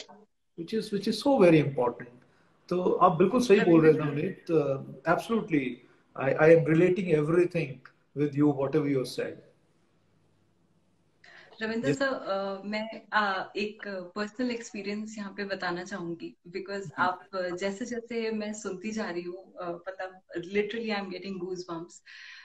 कुछ 3-4 साल पहले नवनीत सर का एक इंटरव्यू आया था, और मैं उस टाइम पे उनमें उसमें उन्होंने एक चीज बोली थी कि अगर कोई इंसान अगर किसी लड़की को परेशान करेगा यूपी में, तो आजकल पुलिस के हाथ इतने आगे कि तुम पाताल में भी होगे तो वहां से भी तुमको पकड़ के लाएंगे। सर मैं आपको बताऊं, कुछ साल पहले मेरे साथ एक इंसिडेंट हुआ, और मैंने उसके 3 दिन पहले, आई डोंट नो हाउ, मैंने 3 दिन पहले ये इंटरव्यू सुना था, और मैंने सर को सुना था। मुझे कुछ नहीं पता था क्या आईपीएस होता है, बस मैंने सुना था कि पुलिस वाला है कोई, और उसने ये चीज बोली है कि आजकल तो आप पब्लिक वाईफाई से करोगे तो भी आपको पकड़ लिया जाएगा, और ऐसे। एंड सर ने बोला कि आपको उस पर रिएक्ट करना है, आपको रुकना नहीं है, आपको उस जगह रुकना पे नहीं अपने है। आप को। हाँ, चुप नहीं रहना है, और सर, चुप्पी तोड़ो खुलकर आई बोलो, बोल रहे हैं। आई डिडंट, मैं चुप नहीं रही उस जगह पे। और वो 3 दिन पहले का इंटरव्यू था सर, वो सिर्फ 3 दिन पहले का इंटरव्यू था, जिसमें मुझे लगा कि आसपास पुलिस चौकी है और कोई ना कोई होगा। मैं अपना काम कर रही हूँ, कोई ना कोई होगा। और this is a real thing sir. आप जैसे जैसे बता रहे थे और मेरे को लगातार गूज बम्स आ रहे थे, मैं बस ये चीज बताना चाहती थी। बहुत अच्छी बात। या नवनीत, एक कुछ बच्चे बोल रहे थे कुछ एग्जाम्स के लिए जा रहे हैं, तो वो बोल रहे थे कि हमको बेस्ट विशेस दें, तो मैं उनको विशेस दे रहा था। दूसरा, प्लीज। कुछ लोग गांव से थे, वो बोल रहे थे कि हम कर सकते हैं कि नहीं। मैं उनको ये बता रहा था कि आपके सामने इतना अच्छा एग्जाम्पल है, और गांव से हो या थर्ड टियर सिटीज से हो, आजकल मुझे लगता है कि वहाँ के बच्चों में एक अलग पोटेंशियल है, अलग कॉन्फिडेंस लेवल है, वो किसी भी चीज में कम नहीं है। अगर थोड़ा सा आपको कम वो है, तो वो आपका कॉन्फिडेंस, आप अपने जितना मेहनत करेंगे आपका उतना ही कॉन्फिडेंस लेवल बढ़ेगा। आप कुछ बोलना चाहेंगे उन बच्चों को, Navneet sir? In fact Ravindra sir, मैं कह रहा था कि मुझे लगता है कि जो गांव के और 3 टियर के जो बच्चे हैं, उनके अंदर जो रगडनेस, जो विल पावर होती है, वो थोड़ी सी ज्यादा होती है, क्योंकि वो बड़े थपेड़े खाकर आगे बढ़ते हैं। और जो जो पेड़ बहुत सारे पत्थरों को हटाकर आगे खड़ा होता है ना जनाब, उसको फिर कोई गिरा नहीं पाता है। उसकी जड़ें बड़ी मजबूत होती हैं, बहुत बिल्कुल थपेड़े सही। खाकर आगे बढ़ते हैं। तो एक बात, जो गांव के और जो रिमोट एरियाज के बच्चे हैं, वो एक बात बहुत अच्छे से समझ रहे हैं कि ये जो सिविल सर्विस एग्जामिनेशन है, ये आईक्यू का एग्जामिनेशन नहीं है। इसमें आईक्यू 160 वाले भी नहीं इसको पास कर पाएंगे। ये एग्जामिनेशन जुनून का है, ये एग्जामिनेशन आपके डिटर्मिनेशन का है, आपकी विल पावर का है। और इसमें उन चीजों के अंदर उसको अगर आप मैनेज कर सकते हैं अपने, basically it's all about controlling your own mind. जैसे कि रविंद्र सर बताते हैं कि मेडिटेशन बहुत करते थे, ये पहले भी बहुत करते थे, और मेडिटेशन करने से इनका माइंड फोकस रहता था। तो अगर आप उसको फोकस कर लें, फोकस साहब इतनी बड़ी चीज होती है कि जैसे आजकल सर्दियां चल रही हैं, और आपने देखा होगा कि धूप जब आती है तो हम लोग जाके बाहर बैठ जाते हैं पार्क में कि भाई इतनी अच्छी धूप लग रही है, मजा आ रहा है। तो वो जो धूप का मजा हमें मिलता है, लेकिन आप सोचिए अगर उसी लाइट को आप एक कॉन्वेक्स लेंस से फोकस कर दें, करके देखिए, आग लगा देती है। इतनी सॉफ्ट लाइट जो आपको एक हल्की वार्मथ देती है, लेकिन अगर उसको आप फोकस कर देते हैं तो नीचे पड़ा कागज का टुकड़ा ऐसे धू धू करके जलने लगता है, आग लगा देती है। तो ये फोकस होना बहुत जरूरी है। अगर आप किसी भी एनर्जी को फोकस कर लेंगे ना, कहीं पे भी फोकस कर लेंगे, तो वो होना तय है। और ऐसा नहीं है कि आपको हमेशा ऐसा करना है, लंबे समय तक करना है ना, ऐसा नहीं है। लाइफ में सिर्फ हार्डवर्क ही एक ऑप्शन नहीं है, हार्डवर्क भी जरूरी है, पार्टी भी जरूरी है, पेरेंट्स के साथ घूमना, फ्रेंड्स के साथ मस्ती, सब कुछ लाइफ का हिस्सा होते हैं। लेकिन जो यंगस्टर्स हैं उनको मैं एक सलाह दूंगा कि आजकल जिंदगी जो है ना, पहले 50, 55, 60 पे खत्म हो जाती थी, अभी 80 तक चलती है, 90 तक चलती है, और अच्छी वाली चलती है। तो आपको सिर्फ अपनी लाइफ में 18 से लेके 25 तक 7 इयर्स, 7 इयर्स आप फोकस कर लीजिए, अपनी लाइफ को बना लीजिए, अपने करियर को, ठीक है। उसके बाद 70 साल अगले पूरा मौज करिए। इट्स वेरी इंपॉर्टेंट कि अगर इन 7 इयर्स में आपने पार्टी ज्यादा करी तो फिर पूरी लाइफ की पार्टी आपकी थोड़ी सी गड़बड़ा जाएगी। लेकिन इस 7 इयर्स में आपने अपने आप को फोकस किया तो आपकी party would be on for till 95। मेरे जो कहने का आश्चर्य वो आप समझ गए होंगे, वर्ड से मत जाइए, party doesn't mean exactly what party is, but मैं जो कहना चाहता हूँ इन 7 इयर्स को फोकस करने की जरूरत बहुत है। एक बात और बताना चाहूंगा कि सिविल सर्विसेज के जो भी लोग तैयारी कर रहे हैं वो एक ऑप्शन बी अपने पास जरूर रखें, क्योंकि 10 लाख 15 लाख लोग एग्जाम देते हैं और उनमें से 1000 लोग फाइनली सिलेक्ट होते हैं। तो नेचुरली बहुत बड़ा नंबर 14,99,000 लोग वो सक्सेसफुल नहीं हो पाते हैं, और हर साल यही सिचुएशन होती है, हर साल नए बच्चे और जुड़ जाते हैं। तो एक प्रैक्टिकल अप्रोच ये होनी चाहिए that we should keep option B, और ऑप्शन बी का रिमोट होना चाहिए। मतलब ठीक है, पहले हम इधर अपना 100% देंगे, 200% देंगे, 1000% देंगे।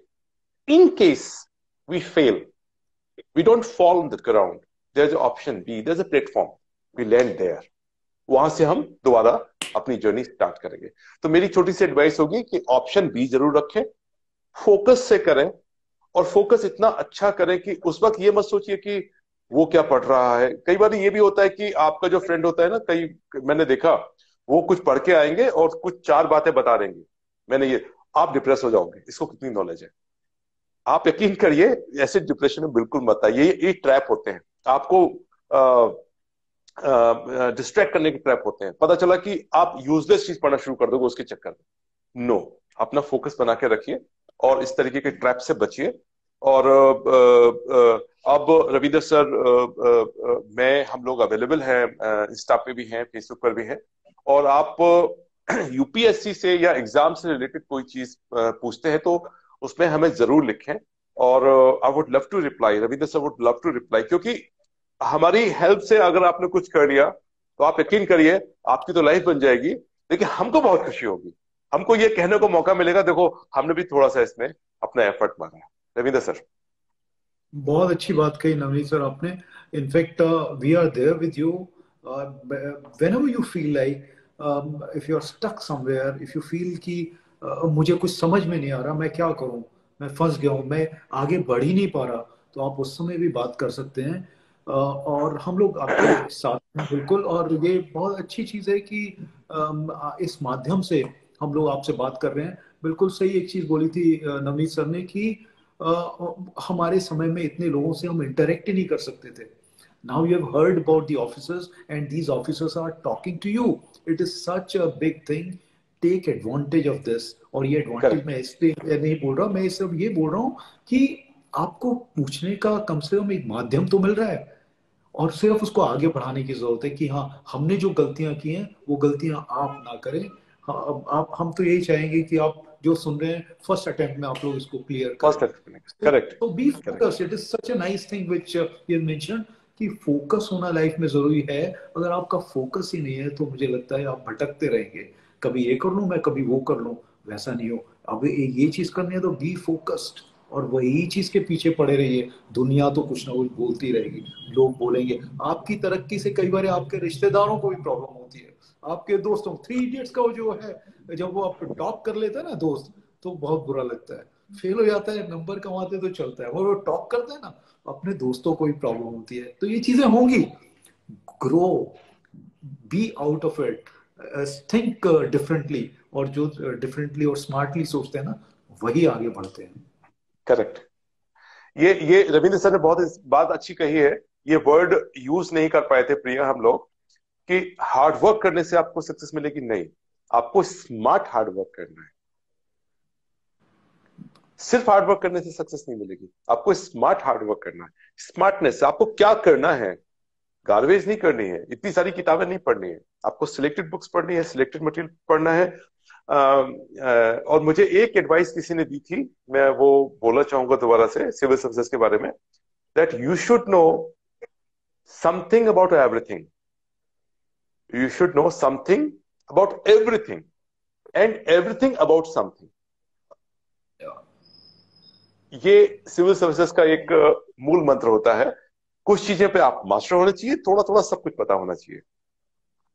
और जो रविंद्र सर ने बात कही मोटिवेशन की, तो एक मुझे याद आ रहा है आपके, रविंद्र सर आपके पोवई का ही एक एग्जांपल है, आईआईटी पोवई का, मुंबई का। Yes. मैं आईआईटी में गया था, किसी मेरा कोई सेशन वगैरह था वहां पर, और वो करके मैं नवनीत रात सर, मैं को। आपको एक और चीज यहाँ पे आपको इंटरप्ट कर रहा हूँ। मैं एक चीज जी। और बताना चाहता था नवनीत सर के बारे में। इन्होंने लगभग 125 लेक्चर्स दिए हैं आईएम्स में, अलग अलग आईएम्स में, स्पेशली आईएम लखनऊ में।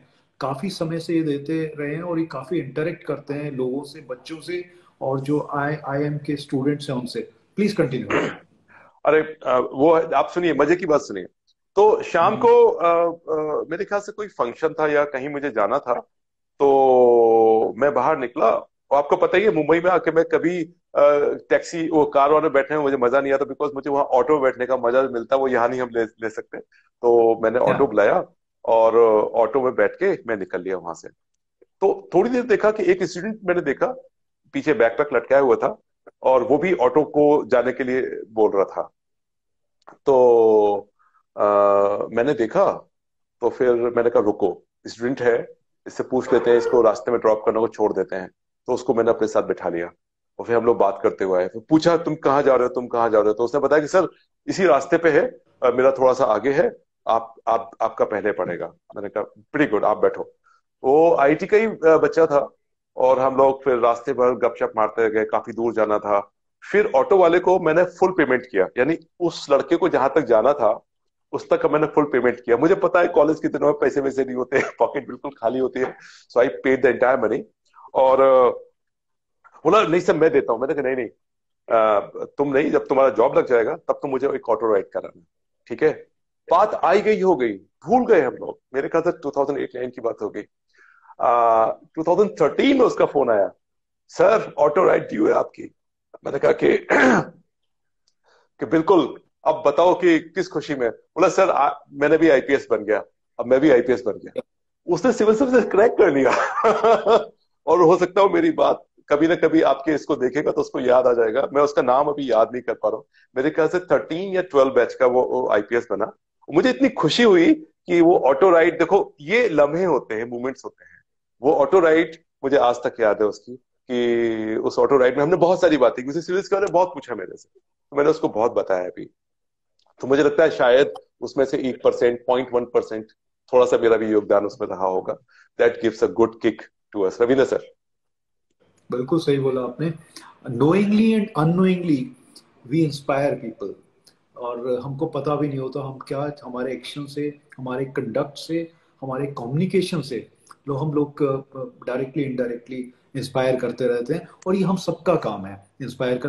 किसी से बोल लेने से हम कुछ कम नहीं हो जाते, अपनी कुछ कम नॉलेज नहीं हो शेयर जाता। करने से हमारी नॉलेज कम नहीं हो जाती। कई बार मैं बोलता हूँ कि अगर ऐसा है तो आप ग्रुप स्टडी कर सकते हैं। अगर आप अफोर्ड नहीं कर सकते या फिर आपको लगता है कि कोचिंग इंस्टीट्यूट दूर है, तो आप ग्रुप स्टडी कर सकते हैं। तो ये सब चीजें आप ग्रुप स्टडी करते हैं, ऐसा नहीं होना चाहिए कि आप अपने पॉइंट जो आपने पढ़े हैं वो बता नहीं रहे। वो आप बड़ी संकोचित मानसिकता है वो। So you must discuss, you must elaborate, you must share your knowledge. हो सकता है वो गलत हो, तो बाकी जो लोग सुन रहे हैं वो आपको बताएं। जैसे हम 4 लोग हैं तो हमको एक ही सब्जेक्ट के 4 व्यू पॉइंट्स मिलते हैं। अगर हम अकेले पढ़ रहे हैं तो हमको ज्यादा टाइम लगेगा, You get one हम viewpoint. ग्रास्प नहीं कर पाएंगे। ये बहुत चीज मुझे लगता है कि इम्पोर्टेंट है, और जरूर इस पे आप सोच के देखिए। जो भी बच्चे आज सुन रहे हैं, I think Navneet sir, you agree? नहीं, बिल्कुल, absolutely, I completely agree with you. और मेरे ख्याल से हम लोग ये प्लान कर सकते हैं कि इन्हीं बच्चों के साथ नेक्स्ट सेशन हम लोग थोड़ा सा सिविल सर्विसेज या जो बाकी कॉम्पिटिटिव एग्जामिनेशन है उनकी स्ट्रेटेजीज पे बात कर रहे हैं। आज का हमारा सेशन मोरलेस हमारी मेंटल हेल्थ पे रहा है, हमारे मोटिवेशन हम लोग कैसे मेंटेन करें, स्ट्रेस को कैसे लड़ें, उससे उस पर रहा है। But we can definitely focus slightly more कि ड्यूरिंग एग्जामिनेशंस हम लोग कैसे तैयारी करें, और ड्यूरिंग एग्जामिनेशन की चैलेंजेस आते हैं, कई सारे फैमिली चैलेंजेस आते हैं। जैसे फॉर एग्जांपल घर में आपके एग्जाम की तैयारी कर रहे हो, एक शादी आ गई, अब लोग रिलेटिव्स आपको प्रेशर डाल रहे हैं कि आपको शादी में जाना है। तो ये बहुत ही ऐसे डिफिकल्ट क्वेश्चंस होते हैं कि हम जाएंगे तो मेरा एक दिन खराब होता है, 2 दिन खराब होते हैं, और अगर नहीं जाएंगे तो लोग बुरा मानेंगे। तो ये चीजें जो प्रैक्टिकली हम लोग फेस करते हैं, तो ये सबने फेस करी होती हैं, और हम लोग भी फेस करते हैं, और ये सब चीजें सबकी लाइफ में आती हैं। So we have to, real life में कोई भी ऐसा नहीं है जो एलियन है, सब लोग यहीं पैदा हुए हैं, सबके सामने सिमिलर प्रॉब्लम्स होते हैं। Sure sir. Sir I think हमें काफी सारे ऐसे सेशंस, जब भी आप लोग के पास टाइम हो, काफी सारे ऐसे सेशंस करने पड़ेंगे, क्योंकि आज भी काफी सारी बातें होने के बावजूद ऐसा लग रहा है कि अभी बहुत कुछ रह गया है, बहुत सारी चीजें रह गई हैं जो अभी पूछनी है, जो जाननी है। तो मैं आप लोगों से एक लास्ट चीज और पूछना चाहूंगी कि जैसे लोगों के लाइफ में फेलियर्स होते हैं, प्रॉब्लम्स होते हैं, और उसके साथ साथ आपको डिसिप्लिन मेंटेन करना होता है, उसके साथ साथ आपको कंसिस्टेंसी मेंटेन करनी होती है अगर आपकी लाइफ में कोई गोल होता है। तो वो कैसे किया जाए? बिकॉज जब प्रॉब्लम्स होती है वो आपको कहीं ना कहीं डिस्ट्रैक्ट करते रहते हैं, वो आपको, फेलियर्स अगर आपकी लाइफ में आते हैं तो वो कहीं ना आपको नीचे खींचते रहते हैं कि अभी हमसे नहीं हो पाएगा, लेकिन आपको कंसिस्टेंसी भी मेंटेन करनी है। तो उनके होते हुए हम कैसे वर्क करें अपने गोल के टुवर्ड्स? Sir, Ravindra sir. मुझे लगता है कि नवनीत सर ने इस पे काफी अच्छा पहले ही बोला। मैं सुनना चाहता था कि किस तरह से हम अपनी कंसिस्टेंसी मेंटेन करें, या फिर जो चीजें हमको नीचे खींच रही हैं, जो गिरा रही हैं, डिमोरलाइज कर रही हैं, तो उसको हम कैसे फाइट करते रहें। देखिए, ये पास फेल, सक्सेस और फेलियर, ये दोनों साथ साथ चलते हैं। मगर फेल होने के बाद में हम रुक गए हैं क्या, या हमने उससे कुछ सीखा नहीं है क्या, ये चीज बहुत इंपॉर्टेंट है। देखिए, हम जब एक एक रास्ते पे चल रहे हैं, हमको बहुत सारी ऑब्स्टेकल्स आएंगी। जैसे मैंने पहले ही बोला है, suppose there is a stream और अ रिवर फ्लोइंग, उसके सामने जो भी ऑब्स्टेकल्स आती हैं, या तो उसके ऊपर से ऊपर से जाता है, या सर्कमवेंट करके वो अपना रास्ता बनाते हुए चलता है। उसका गोल फिक्स है कि मुझे वहां पहुंचना है। रिवर का क्या होता है, ओरिजिन से लेके वो इट मर्जेस विद द सी और इन द लैंड समवेयर, उसका गोल है वो। बट उसके ऑब्स्टेकल्स की वो रुकती नहीं है, तो वो चलती रहती है। तो ऐसे ऑब्स्टेकल्स, फेलियर आते रहेंगे, तो उससे एक तो रुकना नहीं है, उससे सीखना है। और सीखना कि मैं अपने आप को कैसे इम्प्रूव कर सकता हूँ। मान लो फर्स्ट अटेम्प्ट में नहीं होता, अगर आपका गोल है कि आपको करना है, तो आप किस चीज में कम रह गए, कुछ कोचिंग की जरूरत है क्या, या आपने आपकी आपकी जो तैयारी थी वो आपने स्मार्टली की कि नहीं की, या कोई चीज की कमी रहेगी, या मैं ग्रुप स्टडी कर सकता था क्या, या कुछ बुक्स नहीं पढ़ पाया मैं, वो सब चीजें उसमें करनी चाहिए। बट फेलियर से रुकना नहीं है, ये मैं आप लोगों को कहना चाहूंगा, जो कि बहुत इंपॉर्टेंट चीज है। मैं भी रुक सकता था फर्स्ट अटेम्प्ट के बाद में, सेकंड के बाद में भी रुक सकता था, बट नहीं, मेरा, क्योंकि मेरा गोल फिक्स था। मेरे डैड, मेरी मोम, उन्होंने बोला था। एक दिन मैं बताता हूँ कि जब मेरा अटेम्प्ट में फेल हुआ, सेकंड अटेम्प्ट में, तो मैं और मेरी माँ, हम लोग रो रहे थे। मतलब ऐसा क्यों हुआ, we were crying, but she was I so can supportive कि कोरिलेट। बेटा, हाँ। तो उसने बोला, बेटा तू करना, तूने नौकरी छोड़ दी ना, हमने कुछ बोला तेरे को, तू कर रहा है, कोशिश कर रहा है, हमको मालूम है। तू ऊपर अकेला रहता है बरसाती में। मैं अपनी चाय बनाने के लिए नीचे आता था, उनको किसी को डिस्टर्ब नहीं करता था, चाय सेम बना के थिंग। ऊपर चला जाता। तो देखिए ये सब चीजें हैं। तो वो सब करते रहते, उनको विश्वास था मेरे ऊपर, मुझे विश्वास था अपने ऊपर। और वो अनकंडीशनल प्यार होता है उन लोगों का। बस ये चीजें समझने की जरूरत है। अगर आप में ये चीज है, फेलियर आएगा ना, लड़ेंगे ना उससे। अगर अभी उम्मीद छोड़ दी थी वो आईएएस आईपीएस या कुछ भी आप बनेंगे, फिर क्या करेंगे? बहुत सारी अड़चन आती है आपको जॉब करते हो। तो ये तो एक स्टेप है, सीखो और आगे बढ़ो। वो कहते हैं ना कि लहरों से डर के नौका पार नहीं होती, कोशिश करने वालों की कभी हार कभी नहीं हार होती। नहीं होती। तो ये बहुत जरूरी है। नवनीत सर। नहीं, बिल्कुल। अभी रविंद्र सर, आपकी बात से मुझे अपनी यादें ताजा हो गई। मैं भी ऊपर रहता था। ऊपर एक छोटा सा, बहुत छोटा सा किचन साइज का एक रूम था, एक स्लैब पड़ी हुई थी। वही स्लैब मेरी मेज की तरह पढ़ाई पे काम करते थे। फिर जब ठंड हो जाती थी, बहुत ठंडी हो जाती थी, तो फिर एक मैं कभी शेयर करूंगा, मेरे भतीजे ने ना वो जो मेज और कुर्सी जिसमें मैंने पढ़ाई करी हुई थी, वो संभाल के रखी हुई है। तो वो मात्र मात्र जो टेबल थी, वो टेबल हम लोगों ने जुगाड़ लगा के बनवाई थी। मीनिंग भाई, नई टेबल लेने का पैसा नहीं था कि अब महंगी पड़ेगी। जो लोग कहते हैं ना रिसोर्सेस कम है, वो एक एक्सक्यूज ढूंढने की कोशिश करते हैं कि मेरे पास ये नहीं वो नहीं है। उनसे मैं कहूंगा आप मेरी मेज देखना। एक टीन का हमारे पास एक टुकड़ा पड़ा हुआ था। टीन का एक होता है ना जो रैक्स बनती हैं, एक वो पड़ा हुआ था। तो हम लोगों ने अकल लगाई कि इसमें अगर लकड़ी के नीचे 4 पाए लग जाए तो मेरी मेज बन जाएगी। तो 30 रुपए खर्च करके वो मेज मैंने बनवाई थी। और उस पर अगर जोर से अगर हम हाथ रखते तो टन की आवाज आती थी, क्योंकि वो टीन होती है ना, ऐसे ऐसे हिलती रहती है। वो मेज आज भी रखी हुई है। और लकड़ी की एक मेज, एक कुर्सी, वो मेरी पढ़ाई होती थी। That's it. वही मेरे रिसोर्स थे, इसके अलावा कोई रिसोर्स नहीं था मेरे पास। तो वो चीज मैं आपको जरूर दिखाऊंगा। और कोशिश करूंगा कि अगली बार वो है नहीं हमारे पास, मैं मंगा लूंगा उसको, लखनऊ मंगा लूंगा। और उसको मैं लाइव दिखाऊंगा, उसी में बैठ के आपके साथ चर्चा करूंगा कि ये एक्सक्यूज मत ढूंढिए, ये नहीं है वो नहीं है। देखिए, एक्सक्यूज ढूंढना शुरू कर देंगे ना, आपको हर चीज में एक्सक्यूज मिल जाएगा। जो सक्सेसफुल लोग होते हैं ना, वो एक्सक्यूज नहीं ढूंढते हैं। वो उनको उनको पता है मुझे पाना है, कैसे पाना है, आई विल मेक माई वे, चाहे जैसे भी हो। क्योंकि एक्सक्यूज आपको सुनाने हैं, हकीकत ये एक्सक्यूज कोई सुनेगा नहीं।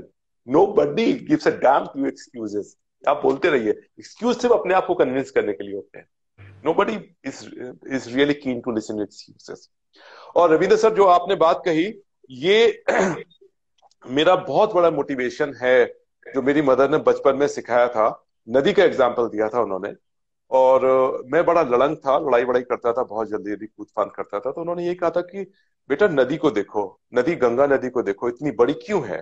क्योंकि वो लड़ती नहीं है। तो मैं समझ नहीं पाया था उनकी बात, तो फिर उन्होंने समझाया, देखो उसके सामने पत्थर आता है, रॉक आती है, तो वो लड़ती नहीं है, तो रास्ता बदल के आगे बढ़ जाती है, क्योंकि उसको बढ़ना है, लड़ना नहीं है, बढ़ना है आगे। तो मैं तो खुराफाती बालक, तो मैंने कहा अच्छा माता ये बताओ माँ, कि अगर एक रॉक के सामने दूसरी रॉक आ जाए तो रिवर क्या करेगी? तो उन्होंने कहा उसको भी बदल के चली जाएगी, उसको क्या है, उसको तो रास्ता चेंज करना है। लेकिन मैं तो शैतान बालक, मैंने कहा अगर चारों ओर से पत्थर घेर ले, उसको बड़े बड़े पहाड़ घेर ले, तो नदी क्या करेगी? ये मैं बहुत छोटा था, 6-7 साल का। तो मेरी माँ ने थोड़ी देर सोचा, और फिर सोच के उन्होंने एक बात कही। शी वाज जैप्ड, यार इसका जवाब मैं क्या दूं? पहले तो मुझे लगा देखो मैं जीत गया। लेकिन माँ ने सोचा, उन्होंने कहा कि नदी को अगर चारों ओर से घेर लोगे ना, तो नदी अपना कद बढ़ाएगी और पहाड़ों को रौंदते हुए उसके ऊपर से निकल जाएगी, उसको रोक नहीं सकते। जिसको चलना है, जिसको बढ़ना है, उसको कोई रोक नहीं सकते। लड़ना नहीं है, बढ़ना है। तो ये उनकी बात मेरे जहन में हमेशा रहती है। तो अभी सर ने बात कही तो मुझे याद आ गई बचपन की बात। तो बहुत बहुत सारी चीजें, बहुत सारी मीठी मीठी स्ट्रगल्स। और एक चीज जो आपने बताया, मैं भी ऊपर से नीचे आता था चाय बनाने के लिए, और 5 मिनट में, 3 मिनट में चाय बन जाती थी, 2 मिनट में पी लेते थे, वापस चला जाता था। 5 मिनट का गैप होता था 1 घंटे में। तो वही मेरा मतलब चेंज होता था। ये तो भी कॉमन सी स्ट्रेटेजी। स्टोरी है, हाँ, ये भी एक कॉमन सी स्ट्रेटेजी है। स्टोरी, क्योंकि वो ब्रेक मिल जाता था 5 मिनट का, माइंड फ्रेश हो जाता था उसमें। यस यस यस, बिल्कुल सही बोला। तो सर आज काफी सारी बातें हुई और काफी कुछ हम लोग को सीखने को मिला। और जैसा कि मैं रविंदर सर से पहले भी कह रही थी कि आज जितना व्यूअरशिप था हमारा, क्योंकि आप दोनों साथ में हैं और इतनी सारी कहानियां, इतने सारे किस्से, इतनी सारी मोटिवेशन, तो आई थिंक हमें बहुत सारे ऐसे सेशंस करने पड़ेंगे सब कुछ एक जगह पे लाने के लिए, सब कुछ सीखने के लिए जो भी आपके पास है बताने के लिए। तो आज मैं आप लोगों से गुड नाइट कहना चाहूंगी, सेशन को हम एंड करना चाहेंगे यहीं पे। जी और बिल्कुल। आई रियली होप कि आगे भी आप हमारे साथ ऐसे आते रहेंगे। और यहाँ पे इन लोगों को, जो भी लोग हैं यहाँ पे, मतलब एवरीबडी इज लाइक कि क्या इम्प्रेशन है sir, thank you so much sir, thank you so much for coming here, and that's what I want to say, thank you so much for being here with me. Navneet, your closing remarks, please, to all the yes the viewers. First thing कि sir आपने मुझे याद किया और इस like समझा कि आपके साथ मैं एक शेयर, आपके डाइस को शेयर करूं, एक मंच को शेयर करूं। So sitting along with Iron Man is a proud thing for me. Honestly I know that I can't do Iron Man, but मैं आयरन मैन तो नहीं, लेकिन ब्रासमैन बनने की कोशिश जरूर करूंगा। I am inspired with you now. Not, if not 4 kilometers, I would like to run to, I would like to swim for 2 kilometers. If not 180 kilometers bicycle, I would like to do 90 kilometers, but something जरूर करूंगा। और जितने aspirants हैं उनको मैं यही कहूंगा कि बहुत ही स्ट्रेटेजिक प्लानिंग की जरूरत होती है। आपको अपने, ये कंपटीशन आपका अपने आप से है, आपको अपने आप को इम्प्रूव करना है। और कई बार हम बहुत सारी चीजों को सीख कर, दूसरों को देखकर अपनी गलतियां ठीक करते हैं। कई बार हम इंट्रोस्पेक्ट करते हैं और फिर अपनी गलतियों को ठीक करते हैं। तो ठीक करते जाना है, इंप्रूव करते जाना है। और मैंने जो बात कही स्ट्रेटेजी की, वो इसलिए जरूरी है कि अगर पेड़ काटना है और आपके पास एक कुल्हाड़ा है और कुल्हाड़े से आप पेड़ काट रहे हो, नहीं कट रहा है, एट द सेम टाइम अगर आप सोचो कि मैं उस कुल्हाड़े का एक्स का जो एज है उसको मैं शार्पन कर लूं, that is called making the strategy. मैं उसको शार्प कर लूं और मैं उसको ऐसे कट मारूं कि वो जल्दी से कट जाए। एक तो रॉ ताकत से काट सकते हैं, एक स्ट्रेटेजी से काट सकते हैं। Civil services is all about a mix of both. आपको हार्डवर्क भी लगाना है, स्मार्टली स्ट्रेटेजी भी बनानी है और बहुत सारी चीजें डालनी है। इतना बड़ा विशाल कोर्स है, something of everything and everything of something. तो बहुत कुछ होता है, ऐसा नहीं है कि एक सेशन में सारी बातें आपको पता लग जाए। लेकिन आई होप कि यूपीएससी गाइड के साथ साथ हम लोग we will have multiple sessions, और अगली बार से कोशिश करेंगे कि हम लोग स्पेसिफिक टॉपिक पर रहें। आज तो एक पहला था तो इंट्रोडक्टरी था, तो जेनरिक हमारी बात रही। आज हमने सभी ऑडियंस, सभी एस्पिरेंट्स के साथ एक कनेक्ट बनाया। नेक्स्ट के बाद हम लोग थोड़ा स्पेसिफिक होकर एक ही टॉपिक पर बात करेंगे, और उसमें रविंद्र सर हम लोग थोड़ा प्रिपेयर भी करेंगे उस चीज को, पहले से प्रिपेयर होमवर्क करके आएंगे ताकि हमारा होमवर्क आपके किसी काम आ सके। And thank you Priya, thank you sir, iron man, I love you. Thank you so much. और बहुत कुछ सीखने को मिला, क्योंकि कुछ एक ऐसी चीजें हैं जो काफी सालों के बाद में नवनीत सर के साथ में आज जो शेयर किया, जो सीखा, correct. I am really motivated. Because जिंदगी में जो आदमी ये समझे कि मुझे ही सब कुछ आता है या मैं ही सब कुछ हूँ, उससे ज्यादा बेवकूफ कोई हो नहीं सकता। बेवकूफ कोई नहीं हो सकता। हाँ, तो आज जो है हमने जो है कितनी नई चीजें सीखी, किस तरह से आप स्टेप बाय स्टेप स्ट्रगल करते करते आप किस तरह से आगे बढ़े। तो ये एक बहुत बड़ा अच्छी जर्नी नवनीत सर ने बताई, सुनाई। इससे बहुत सारी चीजें सीखने की जरूरत है। जो भी एस्पायरेंट्स आज सुन रहे हैं, आप सभी को ढेर सारी शुभकामनाएं।